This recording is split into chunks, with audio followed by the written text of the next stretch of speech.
Hey, this is Kenny from Kenny's Audiophile Record Reviews. Thank you very much for viewing my channel. As always, if you're new to my channel, please like and subscribe. That'll help my small, struggling channel out. Really appreciate it. In this video, I'm going to show the current state of my turntable setup. Now, since I did a room system tour, and since I did a room system tour, my setup has changed just a little bit, slightly anyway.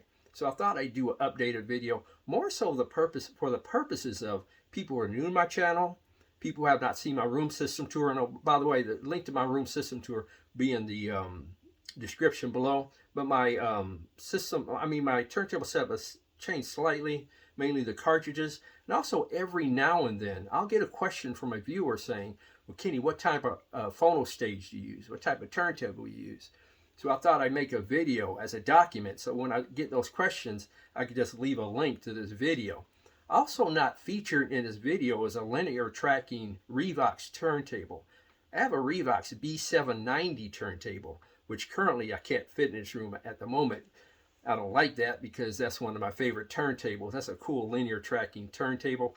I got to find a solution to that to get that Revox B790 turntable in this music room. But I hope you enjoy the video, those of you who are new to my channel. And like I said, there's some minor updates.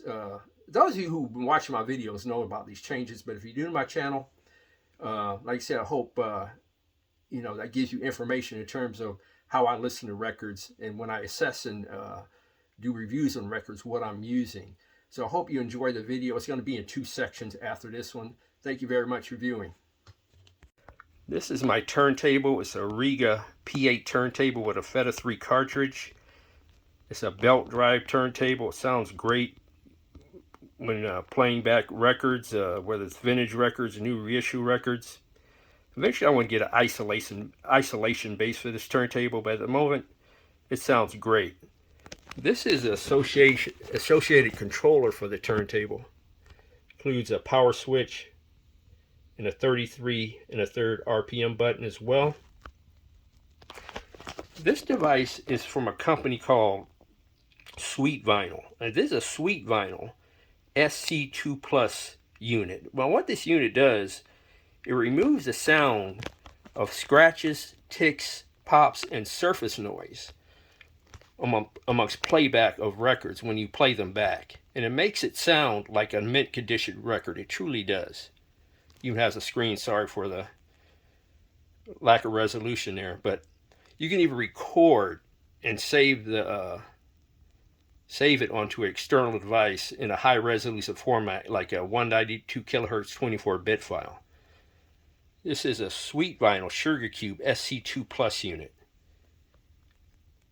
And again, I use it rarely, but if I have an older vintage record, a record that's hard to find, it has a few scratches on it, this unit will make it sound like a mint record.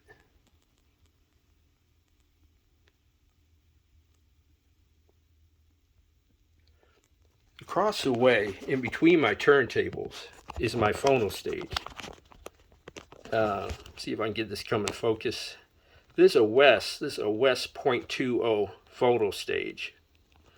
In the back is a switch for moving coil and moving magnet cartridges. I've had this at least 18 years. It sounds spectacular. That's a photo stage. This is associated power supply. And this is my second turntable, the Technics SP-15 turntable, direct drive turntable. I've had it since the late 90s, I believe. This is the switches and buttons on the side. I think this was used in a radio station application before I received it. As you see, it plays 78s, which is great. Nice sounding turntable as well. Very durable. Currently, I have a Hana ML moving coil cartridge attached to this turntable. Very nice sounding cartridge. I got this on sale last year in 2023 for I think $950, somewhere around maybe $900. It normally costs $1,200. It was a great buy. Like I said, a great sounding stereo cartridge. It's attached to this, I hope I'm pronouncing this right, a Nasotech head shell. And this head shell swivels a little bit. It's supposed to create better contact with the record groove.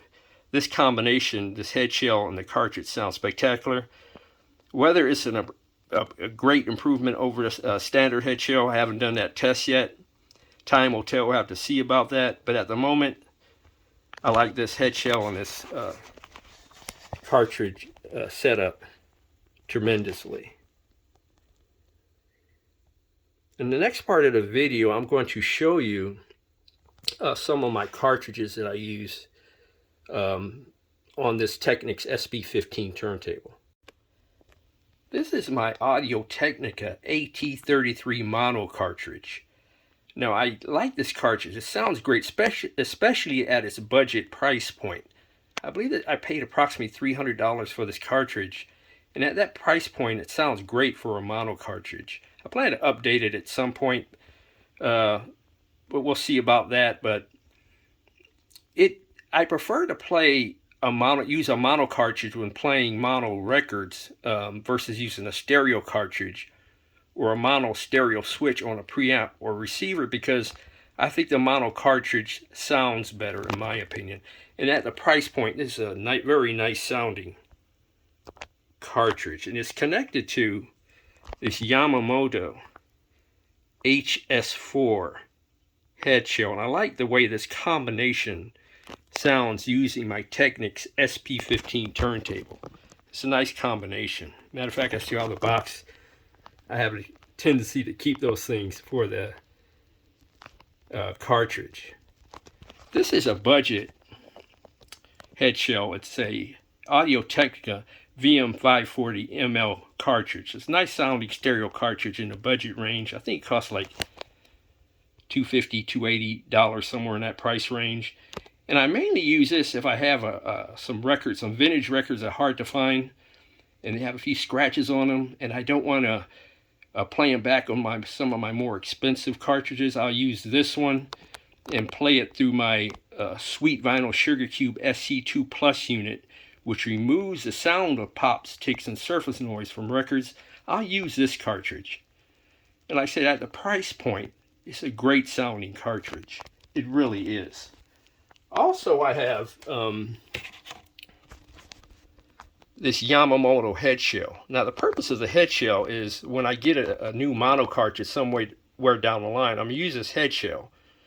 Or, if this head shell does not work out that I'm using my Hana ML cartridge on, I'll just use this cartridge. This is sitting in a bullpen waiting for use. But those are my turntable alternate cartridges I use on my Technics SP-15 turntable. Please leave your stereo setup if you wish in the comment section below. I know a lot of you have some great upper end stereo setups. Please leave those in the comment section below, regardless of the price range. Thank you very much for viewing my video. Please like and subscribe. God bless, strong love. Keep the peace worldwide.